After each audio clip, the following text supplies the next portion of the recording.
नमस्कार दोस्तों, आपके साथ हूं मैं रहमान सैफी और आप मेरे साथ देख रहे हैं दिल्ली आज तक पर।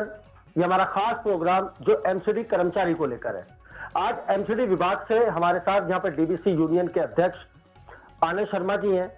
हमें जानना है कि दिल्ली सरकार ने जो वादा निगम के कर्मचारियों के साथ किया, खास तौर पे डीवीसी विभाग के साथ, क्या उस पर अभी तक इम्प्लीमेंट या उस पर कोई भी आगे कार्रवाई दिल्ली सरकार की तरफ से की गई डीवीसी कर्मचारियों के प्रति? आनंद भाई, आपका बहुत बहुत स्वागत है। जी धन्यवाद रहमान भाई। हम आपका बहुत बहुत स्वागत करते हैं कि आपने हमेशा कर्मचारियों के विषय को लेकर उनकी बातों को ऊपर अधिकारियों के कानों तक और दूसरा सरकार के कानों तक भी पहुंचाया है। सर, वो हमारा फर्ज है और हम पहुंचाते रहेंगे।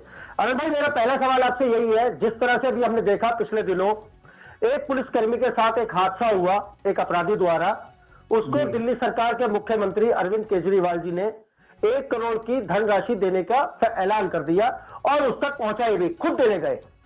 क्या ऐसा उनके अंडर में काम कर रहे निगम के उन कर्मचारियों के बारे में उन्होंने सोचा या किया? क्योंकि डीवीसी के कर्मचारियों, मैंने सुना कि डीवीसी कर्मचारियों की मृत्यु हुई है कोरोना काल के आसपास, उनको भी यह वादा किया गया था 1 करोड़ देने का। क्या अब तक वो धनराशि पहुंची डीवीसी कर्मचारियों तक? रहमान भाई, सबसे अच्छी बात, आपने एक मुद्दा एक ऐसा उठाया जो वाकई एक दुखती रग है हर कर्मचारी की जो निगम में कार्यरत है।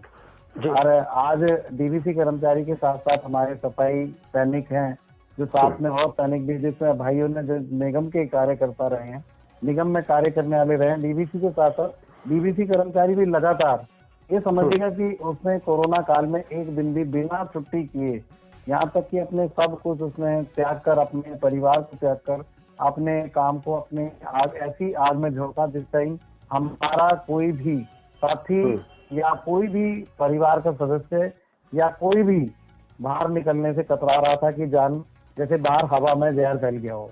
उसमें उसके बावजूद सभी हमारे कर्मचारी जो साथी हैं, जो डीवीसी कर्मचारी रहे, उन्होंने भी अपने जीवन को दांव पर लगाकर बाहर निकलकर काम किया। लगातार मलेरिया विभाग में, हमारे जन स्वास्थ्य विभाग में उसने अपनी पूरी जी जान से उस काम को किया।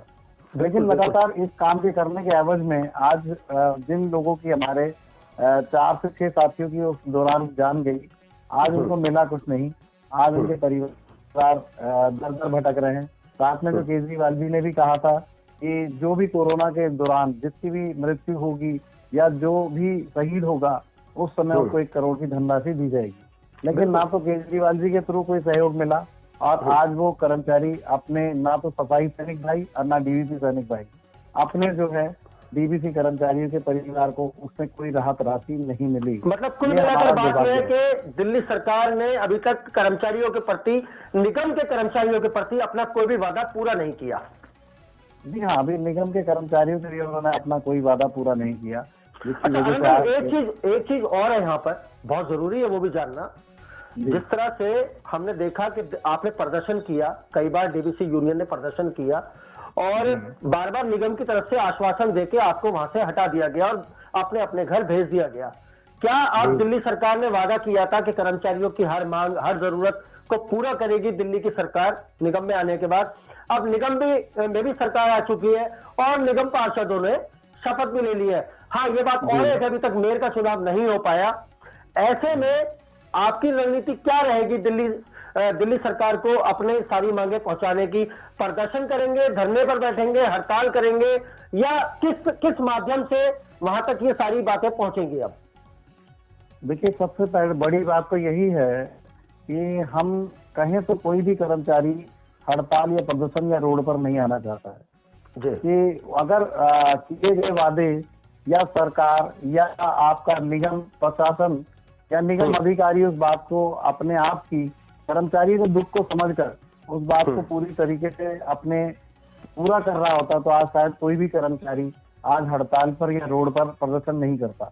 लेकिन आज वादे करने के बावजूद भी आज लगभग 28 साल कर्मचारी को हो चुके हैं, डीवीसी कर्मचारी भाइयों को 28 साल, सन 1996 से आज सन 23 आ गया है और उसमें बावजूद आज तक उसको जहां था वही है और उसका नाम तक, एक पद नाम तक भी देने में नाकाम रहा है निगम प्रशासन।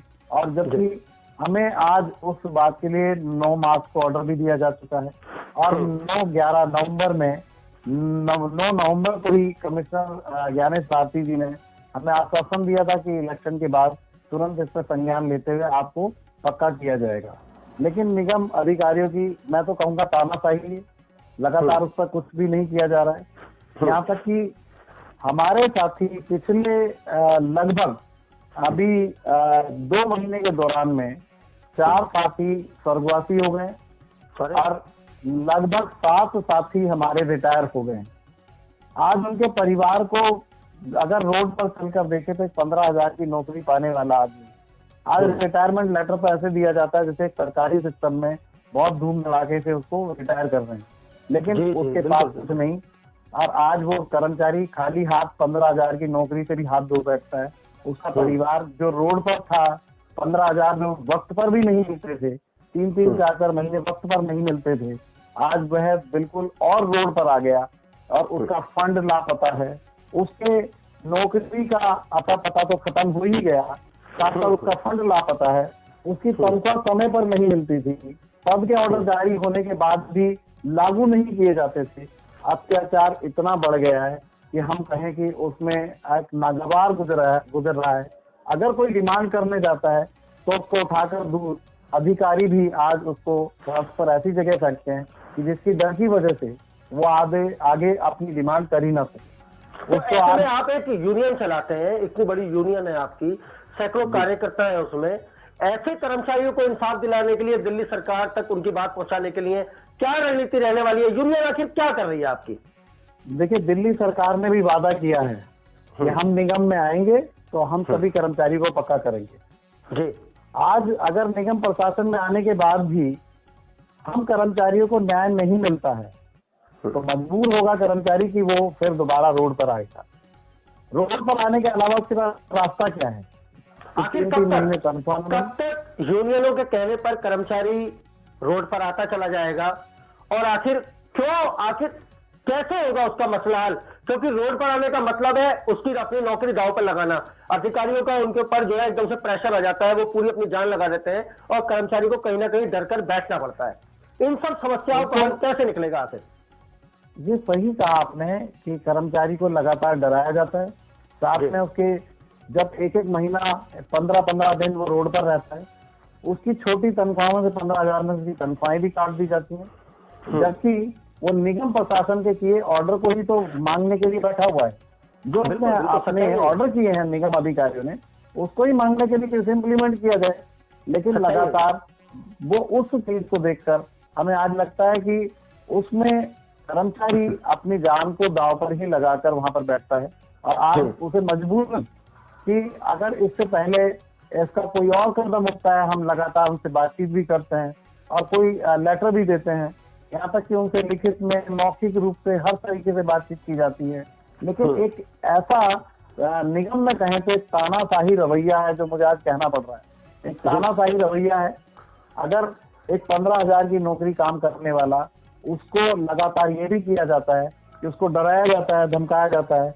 इस तरह की अगर बाई चांस अगर पूरे जन स्वास्थ्य विभाग में देखें तो सिर्फ एक अगर कोई मीटिंग भी होती है, अगर कोई बीमारी आ जाए, डेंगू, मलेरिया, चिकनगुनिया, पीलिया, हैजा, कोविड, कोई भी बीमारी आ रही तो सिर्फ डीवीसी के ऊपर ही प्रोग्राम बनते हैं जन स्वास्थ्य विभाग में।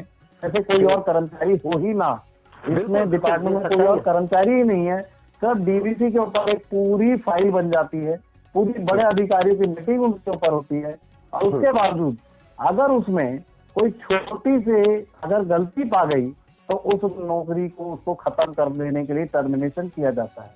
उसे बीमार होने का हक नहीं, अगर 7 दिन वो बीमार हो जाए तो उसे टर्मिनेट कर दिया जाता है। उसमें कोई भी होता ही नहीं बरतते हैं। इस ऑर्डर को लागू करने में उसको डराया जाता है, धमकाया जाता है, उसके ट्रांसफर दूर दूर फेंक दिए जाते हैं। हमें भी लगातार डराया जाता है, लेकिन हम डरने वाले नहीं, चाहे कुछ भी हो, कैसे भी हो। इस बार हम जो भी होगा अपने पूरे दम खम के साथ उतरेंगे, या तो हमारी नौकरी छीन ली जाए या हमें पक्का किया। तो देखिए दोस्तों, ये मेरे साथ आनंद शर्मा जी थे जो यूनियन चलाते हैं डीवीसी कर्मचारियों की। कर्मचारी कहीं ना कहीं आज इतना परेशान हो चुका है, इतना मजबूर हो चुका है कि अब वो हर काम करने को तैयार है, चाहे उसकी नौकरी चली जाए, बस किसी तरह से उसके लाभांश, उसके रुका हुआ पैसा और उसको पक्का करने की जो प्रतिक्रिया है वो निगम किसी न किसी तरह से पूरी कर दे। तो दोस्तों, मिलते हैं आपसे अगली खबर में और इसी खबर को आगे बढ़ाते हुए आपसे दोबारा मुलाकात होगी। जब तक के लिए जय हिंद, जय भारत, जय संविधान।